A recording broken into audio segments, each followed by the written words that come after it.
This is Writers on Film, the only podcast dedicated to books on cinema.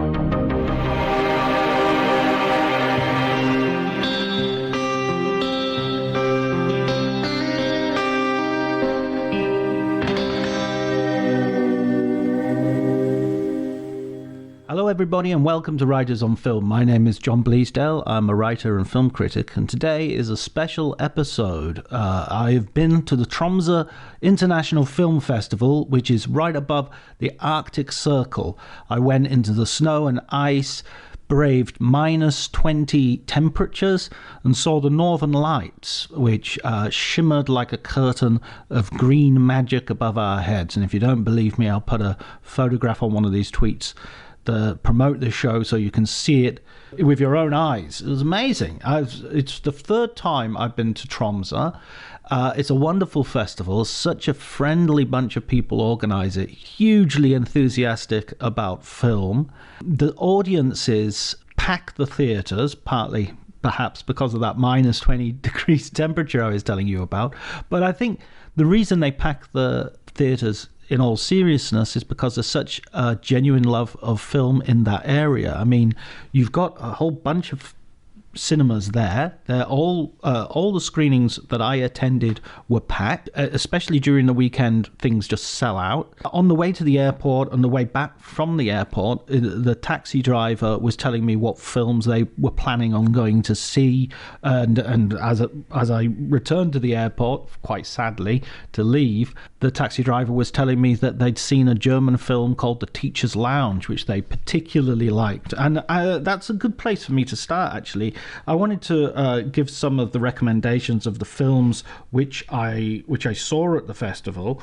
The Teacher's Lounge, which is Ilka Katak's film. It's a brilliant. This is the sort of thing that European cinema does very, very well. It's a kind of workplace drama.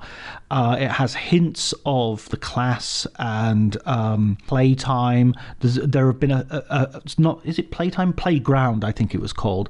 There have been a few of these films set around school and education. Young Ahmed was one by the Dardans, but I didn't see that, so I can't really comment. And this one follows a young teacher who is, at the very beginning of the film, seems very much in control of her class, very much a person who is very effective and a very popular teacher, or so it would seem. But there is a problem in the school with stealing, and as she negotiates some of the problems, she finds that the school isn't as perfect as she hoped, and her own ability to deal with some of the fault lines running through the school is not as complete as she wished it were. And it's a stunning performance by the lead actress, Leonie Benesch. It premiered at the Berlinale right at the beginning of last year, 2023, and is Germany's nominee for the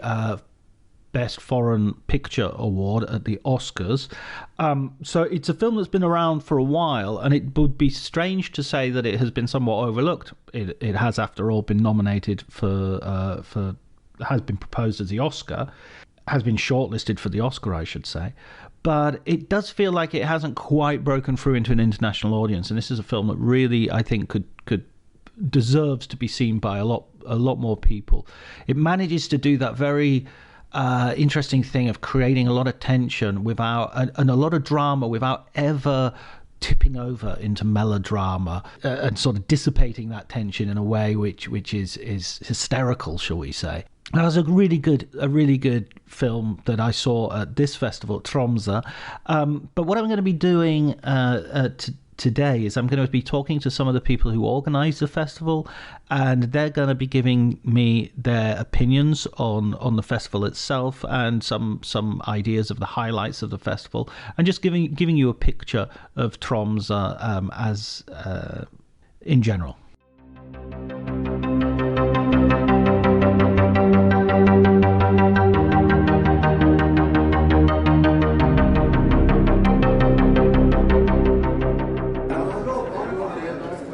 Hello everybody, I'm at Tromsø with John-Kristian Dalseth, and this is going to be the northernmost episode of Writers on Film. John-Kristian, thanks for agreeing to talk with me. Happy to talk to you.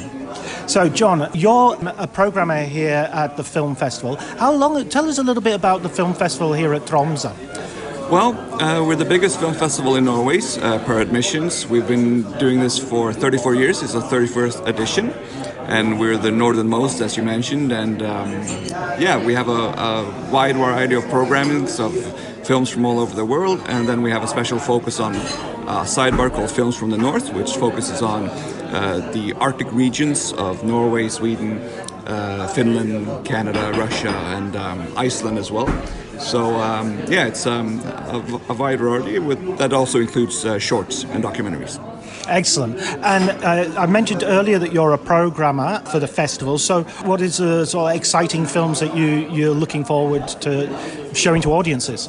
Well, I think this year it's quite eclectic mix, I think, and we have a very the programming committee is a big staff, not just at the festival, but we also have people that we know from around the world working with other film festivals and critics and stuff that give us tips and help us program and consult on the program. So it's a variety of stuff. But I think this year one of my personal favorites that I seem to be the only one talking about is Hoens from Morocco, which I saw in Cannes, which I think is just fantastic. It's a debut film by Kamal Lassar, is his name, I think.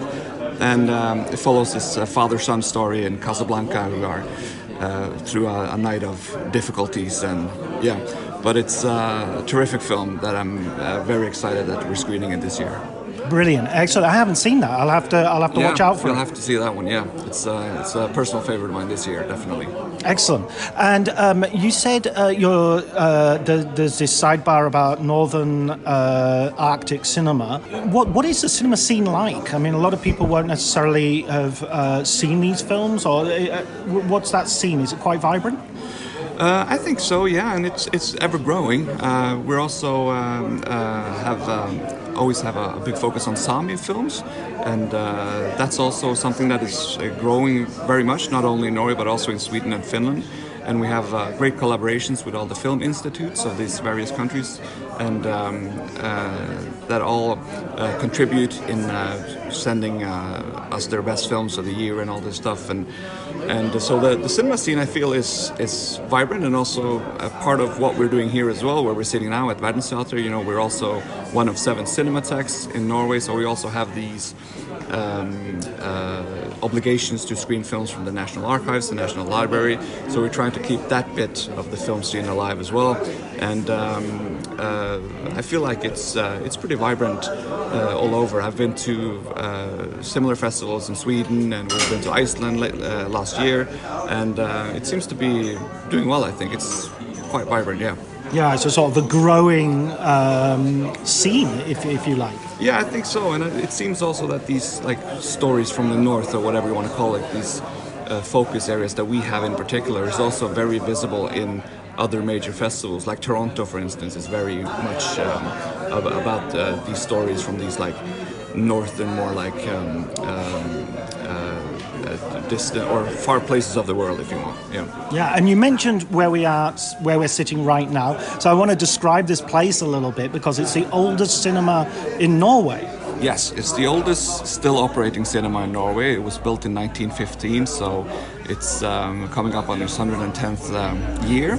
And it was the city's main cinema for many years.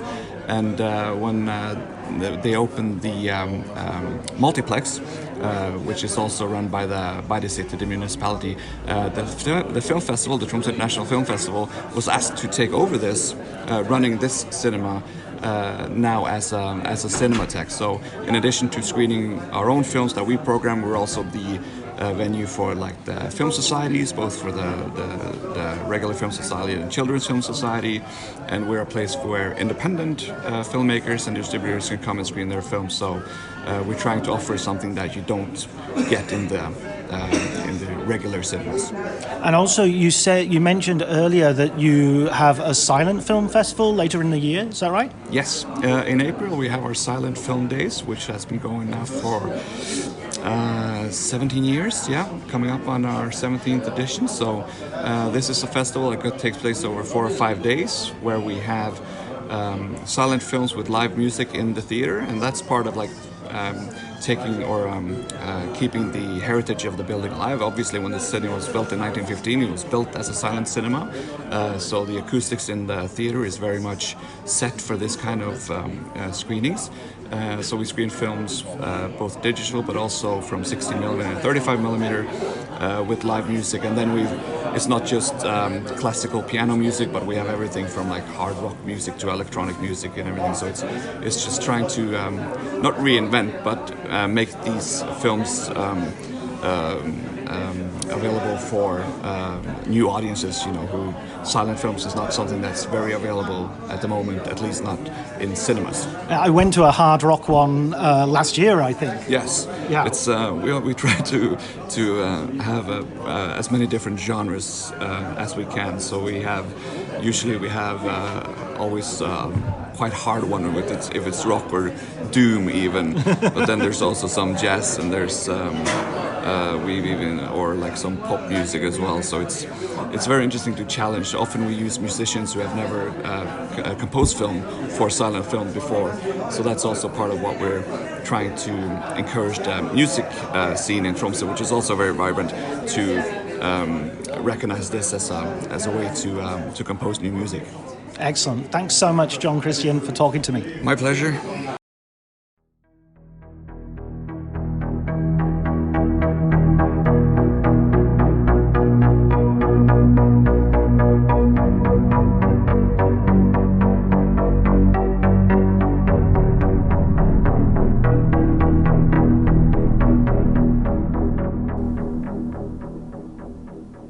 One of the most interesting parts of visiting the Tromsø Film Festival is seeing the work of the Sami Film Institute. The Sami people are a indigenous population.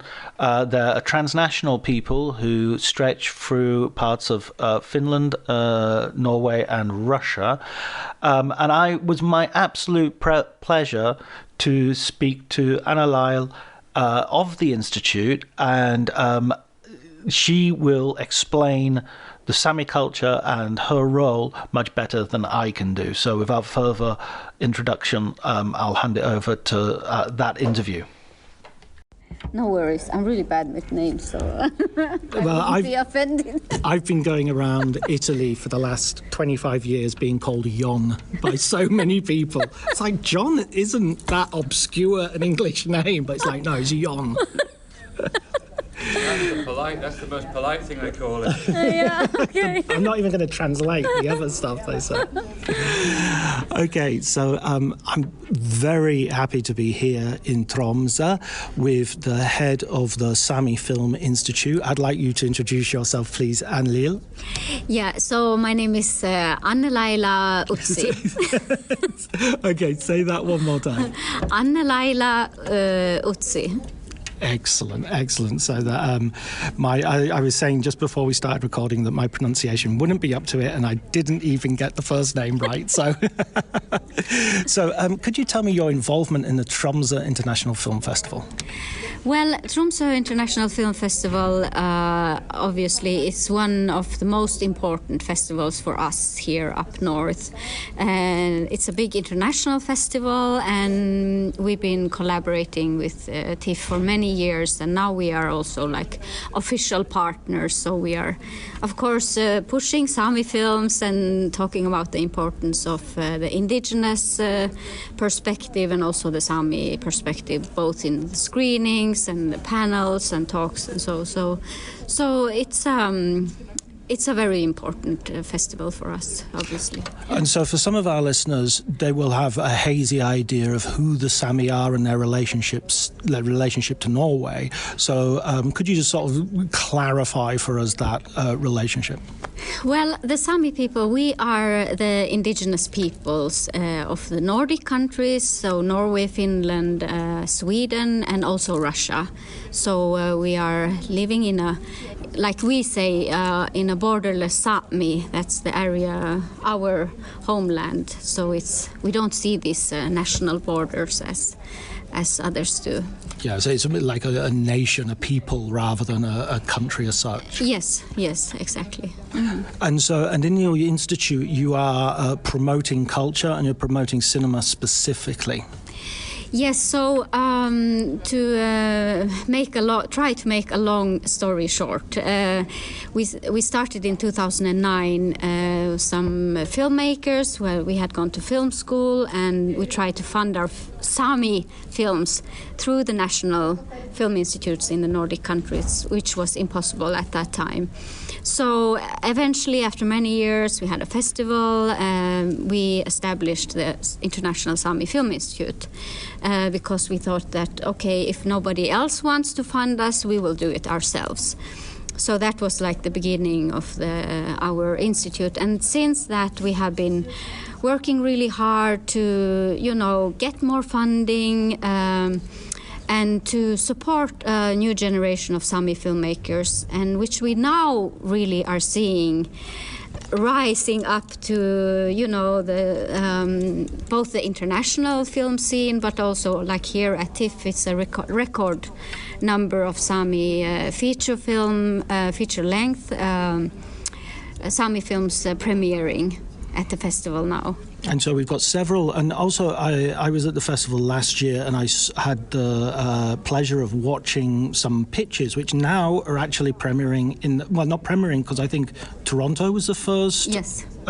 So that film is called? Well, it's called Tundra Within Me, Ellogerdo, by director Sara Margrethe Oskal, which is one of the films that also premiered internationally at the Toronto International Film Festival, alongside Suvi West's documentary Homecoming, and also Katja Gaurilov's Jevida, which is Skolt Sami stories from the Finnish side of our. And the concerns and the sort of stories that are being portrayed are very diverse in the Sami community. You have a love story here, and in documentaries you have other sort of issues being addressed. I remember last year there was a political story was being it wasn't a documentary but documented, if you like. Yeah, so if you look at the Sami film history, it's quite short, and it started with Nils Gaup's Pathfinder in 1987, which was like an ancient story, Sami story, and it was nominated for an Academy Award at that time. And then since that, we've had a few Sami feature films along the way up until today, which all in some way have been, looking back in time, historical in some way, because we have a long story of colonialization and assimilation, and many stories to tell in that regard. But what we are seeing now with the new generation is that our stories are like catching up to our time, our present time, which is really exciting. And then we see the diversity of stories. So we have a love story where it's not so much, anyway, even though it's still, from a reindeer herding community, but still the focus is on, human story. It's about love and pain, and, where we can be humans also, not just fighting for our, rights, and also there is a youth feature film coming later this year, Egil Pedersen. There is a drama series going into production with NRK, the national broadcaster here in Norway, which is called The Wedding Party, A Countdown to Disaster, which is like a dark comedy. And I saw the pitch for that last year. Yeah, you did, and I am so much looking forward to that. I think it will be really, really great. So it's really great to see this the richness in our story. So it's not just one single story about the Sami, not only about reindeer herding, even though it's such a essential part of our culture, but we are also humans, and to get those close human emotional stories is also really, really beautiful. And are you looking? I mean, it must be a balancing act to want to represent your communities in their local, integrity, but also to speak in a certain way which is going to break out into an international audience.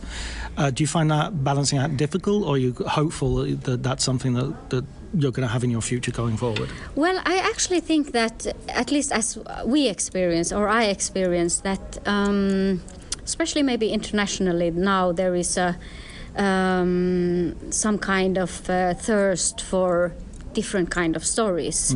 There's so much focus about diversity, inclusion, representation, the other voices, the other stories. And so in that sense, it's I think every story has to come from an authentic place, from an authentic heart. And that's how you can reach anybody's hearts, no matter where, as long as it's, about human beings. And so I'm not so worried about that. And I see that, for example, our filmmakers are really brave also, even though the Sami culture, it's a small, we are a small people, maybe 100,000 altogether. So it's a small community where, tight family connections. But I see our filmmakers as very brave in their storytelling, like this drama series I mentioned, which is like a dark comedy balancing like on the edge of what would be acceptable. And also like Tundra Within Me, for example, the main character, the male, the reindeer herder guy, he's not a professional actor. He's a reindeer herder, and he hasn't been acting before. And this is a very intimate love story. And he's a married man, but still he had the courage to take on that role. And I was just talking to him this morning, and he said he really had to discuss this with his wife. Is it okay I'm doing this, and you should read the script? And the wife said, no, don't worry, just do it. And so people are also really brave, and I'm very proud and so happy about that. Watching the film at the press screening, I was also thinking about some real practical difficulties the Sami have in filmmaking. Your extremely low temperatures, the light, which is hugely important for any filmmaker, is very precious, and you're not getting much of it in the winter, obviously almost none of it in the winter. How do you manage to get over those difficulties? Well, I'm really happy. I can sit in my warm office at the Sami Film Institute, and the filmmakers are out there freezing. I don't have to go there. No, but it's really it's a skill. It's about knowing how to dress and how to, you can be miles away from the center, and you don't have any electricity, and you have to know how to dress, and no electricity, and so it's really expertise. And I don't think anybody can just come and do that easily. So that's the positive side of having local Sami people who know the environment and can know how to survive no matter temperatures or weather or everything. Yeah, okay, yeah. That's wonderful. And finally, I wanted to ask for our listeners if you would suggest or recommend a cinematic work for them to sort of be introduced to Sami cinema. Where would you start? Well, I think I would start where we all started, which is Pathfinder. Even though it's a classic movie, and it stands in time, even today, because it's an ancient story and it's beautifully made, and so that could be a good introduction. And then, of course, watching some of our new films, like, for example, Tundra Within Me, or Yevida, or any of the films coming out now this year from our incredible filmmakers. Yeah. Thank you so much. Thank you. Oh. How was that? So nice.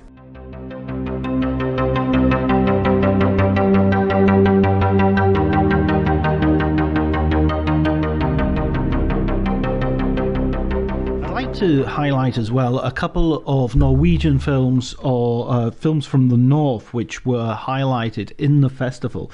The first one is The Gullspang Miracle, which is a film directed by Maria Fredriksson, and it is a documentary which is truly surprising. It's one of those stories of a family that has in some ways been lost, separated, and then put together again by history and chance and various developments which I don't really want to go into, because the surprise and the revelations which happen during the film are so delightful and so crazy and shocking, and it just is a film that's well worth discovering. So if you have it on your radar, if it comes through a streaming or appears in a theatre near you, if a distributor picks it up, then The Gullspang Miracle is well worth watching. It's certainly a film that I think will break through and appear on the international stage. It's just got such a wonderful cast of eccentric characters. It reminded me a little bit of an American movie, if you know that film. It's really all you need to do when you find certain characters is they seem to have been waiting for a documentary to turn up and be made about them, and yet at the same time they're almost the opposite of cinema. It's an amazing film, well worth watching if you have the opportunity. Another documentary which is coming out of Norway is a film called Ibelin. This movie was an incredibly moving portrait of a young man who has multiple disabilities and a fatal disease which causes his muscles to waste and sees him confined to a wheelchair, able to communicate in a limited way, able to participate in life in a relatively limited way, and also with the knowledge that his life is going to be a short and painful one. Upon his death, his parents discover that he actually does have a community of friends which he has gained via an online character called Ibelin, and the community that he finds in the game The World of Warcraft. And that is a film which really tells you something about a little bit different about the use of technology. You know, we're so used to seeing these films in which technology is a form of alienation.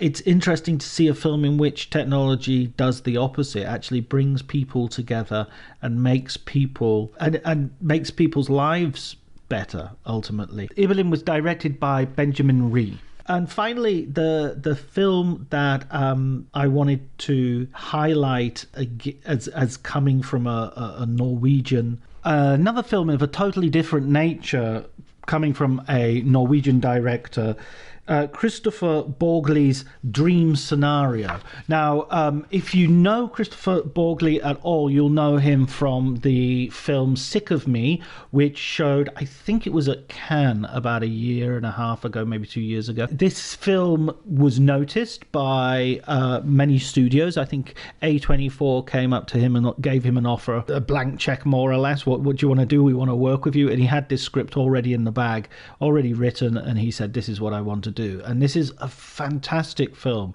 It boasts a performance from Nicolas Cage which will make you repent the fact that he's decided to retire, because it just shows the true breadth this film actor has managed to achieve throughout his very long career. And it's so interesting. It has a sort of Charlie Kaufman, Spike Jonze, Michel Gondry-esque high concept, a man who starts to appear in other people's dreams and what happens to him, and talks about the nature of reality and fantasy. But it manages to do things which are totally unexpected with that concept and go in directions which are both satirical and humorous. Both satirical and humorous? Are those two things that different? I don't know. What am I talking about? Maybe. What I mean is, I guess... and in fact, actually, there is a little bit of satire in there, which is probably the weakest part of the film. I'd prefer it as a more sort of philosophical, like Tarkovsky talking about the room in Stalker. It's you get what you wished for, but you don't know what you really wish for until you get it, and then you don't know if they'll make you happy. So even the discovery of what it is you want to wish for might itself be a disaster, a catastrophe for your life. But regardless of that, this is a film that is coming out and is just well worth watching. It's a real intelligent clever piece of cinema. It looks great, and it's got a wonderful performance. So, at its heart, so it comes highly recommended. My name is Hoen, and I am the festival director of Tromsø International Film Festival, but I'm also the program director. So you have two major roles in the festival. Yeah. And how is it this year? What is happening this year, which is particularly new in Tromsø? I think what's particularly new in Tromsø. Actually, to be honest, this is a festival where we are doing exactly what we're good at doing, and that is presenting films. And we don't have. Sometimes we have a lot of extra venues, like more like event screenings and things like that. And we have some of that, but in venues we used already. So we haven't really, like, for example, new venues. What is new is we have new stuff in the industry program, like a collaboration with NRK. We have Sami Films Rising, a follow-up from last year, because what's really special, I think, in general, is that the Sami film industry is really rising and developing, and there are so many good Sami directors now, and we also have a collaboration with the International Sami Film Institute, and they have done a great job for many years now. They have spent a lot of time building this up. So maybe that's actually what's new, that we have the Norwegian premiere on 3 Sami feature-length films. I mean, it doesn't exist that many Sami films at all. I think it's like 6 feature films, fiction, with Sami directors. So this is, in a way, number 7 and 8, and we also have the Finnish Sami documentary Homecoming, and all these films were actually also presented in Toronto. Right, so the Sami are sort of breaking out into an international audience as well. I mean, they're international per se. Yeah, but definitely. So this is very good. We're really happy about that. You mentioned that you said your role is also chief programmer. You're sort of coming at the end of the sort of festival season, just before the Berlinale, so you get a prime position to pick the best of the festivals that have been out. What are sort of particular favourites have you had that you've managed to land? This year, one of my favorites is Four Daughters. Right. Yeah, that premiered in Cannes. I really love this film. Another favorite, also from Cannes, is About Dry Grasses, Turkish film, which I think is really like a masterpiece, and that really is a film. It's a little bit challenging film, and you have to like. This is Nuri Bilgeseyan's film. Yeah, and it's really a film that make you think afterwards, and another film I really like is All of Us Strangers, the British film. I just saw that this morning, Andrew Haigh film. Yeah. I think it's a beautiful, mysterious film. I've just been arguing on Twitter with Guy Lodge from Variety about when exactly The Power of Love was Christmas #1 because of the age of the character. Yes. I think it was 1984, and Guy is saying 1987. So. Okay, yeah. Because I really remember that song also from my youth, but I don't remember the exact year. Yeah. But it was played at the first like dance parties we had when I was growing up. Absolutely, it's so much a film about how the 80s are different to the present day, right? Yeah. And when you're looking at the festivals, I mean, I noticed that when I say sort of best of the festivals, it isn't really like that, because I think you do try to find maybe films that haven't necessarily, you're not just taking the most popular films. You're also trying to find some stuff that maybe hasn't had as good an airing as it deserves, right? Yeah, that's what we're trying. I mean, we try to find. We know that our audience, they like to be challenged, so we know that we can select films that use time a lot, that are slow cinema. They are ready for almost everything, our audience, so we're so lucky. And this is an audience that we have spent 35 years building it up, And I think maybe that's the best with our festival, is the audience, and that they are so open. I mean, during the TIFF week, they are ready for everything, actually. And for example, one interesting, weird, strange film we have on the program is Delinquents, the Argentinian film, which is excellent movie. Yeah, more than 3 hours long. And when I watched it, the first thing I thought was, I have to watch it again to see, you know, what actually happened and who were who, and yeah. So it has a lot of interesting small little details. It's a slow burn bank heist that goes for 3 years, yes, more or less. Yes, and they also say something about like, what is important? Is it time, or is it money, or how you spend, I don't know, your time in a way? What's important? Yeah, it becomes sort of philosophical, really. Yeah, no, wonderful film. And you've got a special guest this year coming for the masterclass, Ethan Coen. I mean, that's quite a coup to pull off. Yeah, we've been working with that for several years now, and it's our friend and colleague, Kalim Aftab, who knows him. A friend of the podcast. He's been on the podcast a couple of times. Yes. And Kalim we are working a lot with Kalim. He's a little bit also a mentor for me, actually, personally. And that's, you know, a festival director. And Kalim knows Ethan and Trisha from way back. And this is a long story, but the thing is, Kalim was posting photos from Tromsø in his Instagram, and Trisha Cook, who's married to Ethan Coen, she wrote, "Oh, where is this? I would love to go there." And after that, we have been inviting them. The hook was in, and it was just reeling them in. Yeah. And you've shown a series of their films, and I think 35mm was the Hutsuka Proxy, I think, and a series of their films in great prints. I mean, it's so good to see those films in retrospect as well. Yeah, it is. I rewatched a lot of them now lately, and I just realized, for example, Marge in Fargo. I mean, she's one of the best film characters ever. I mean, she's so cool. And, you know, they made this film a long time ago, and I was like, oh, it's quite feminist, actually. I mean, this character, a pregnant, you know, detective. Absolutely.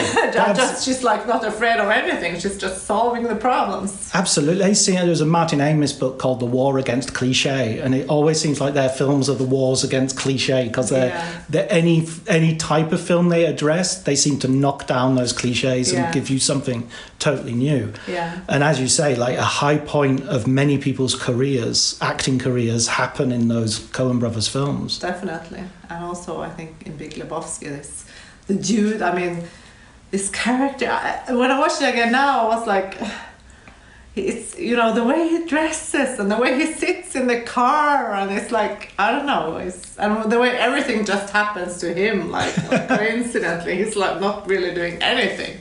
Yeah, it's fascinating. It is, absolutely. And so finally, what are you looking forward to in the sort of last, where we're talking now about halfway through the festival, so you're looking forward, I imagine, to the big party at the end. We love the big party we have at the end. Our goal is to have the best party in Tromsø every year, so that's what we're trying to achieve. We have like a lot of different bands. We even are going to have a silent film concert with the Danish classic The Abyss, with Charlotte Bendiksen. She's an electronic musician. She has composed for this film, and you can actually watch the film and dance at the same time in the party. And I'm of course looking forward to the masterclass with Ethan Coen and Trisha Cook. And what else? Yeah, I look forward really to the premiere of Ibelin, the Norwegian film by Benjamin Ree, who also made The Artist and the Thief. And this documentary is really a mind-blowing story about, what can I say, the positive things that technology and the digital world can give to a human being's life. Because it's about a multi-disabled person who his parents, they think that he's not doing anything, and that he doesn't have any friends. And through the game World of Warcraft, he has experienced so many things in his life. So this is really a fascinating story. That's wonderful. I'm going to go and see that tomorrow at the press screening, so I'm really looking forward to that. Well, thank you, Lisa, so much for talking to us, and good luck with the rest of the festival. Thank you. Excellent. So Wonderful. See? And so, as you heard, Ethan Coen was in Tromsø as well, and I wanted to ask him about something which could possibly relate to writers on film, so I would be able to include a snippet of it here. And so I talked to him about his short story collection, Gates of Eden, which goes all the way back, I don't know, mid-90s, I think, more than 25 years old, certainly. And I've included that excerpt here. The rest of the interview will be available via The Times in the coming weeks. So if you enjoy that, keep an eye out for my full interview. Way back when, I was in Cumbria and I read your short story collection, The Gates of Eden. And I was thinking, this is going to be great because we're going to have someone who's making movies and we're going to have a lot, literary output as well. But after that, it was like a collection of poetry. Did you? Yeah. I want more. So nice of you to say. And your point is, why am I slacking off? Exactly. You said you're retiring. Well, okay. I want a book then. I want the Great American Novel. Yeah, that's true. I've written a couple of stories since that collection, but that collection was, 20 years ago. Yeah. Maybe more. Yeah, I don't know. I'm sorry. But nice of you to inquire where they've gone. Don't you have a whole collection at home? That's what I was sort of hinting. No. Maybe no. No, I kind of dropped that, and you know what? It almost synchronizes with. I started writing plays. I've written a few plays, so maybe that's where that went. I don't know. Conservation of something. Yeah.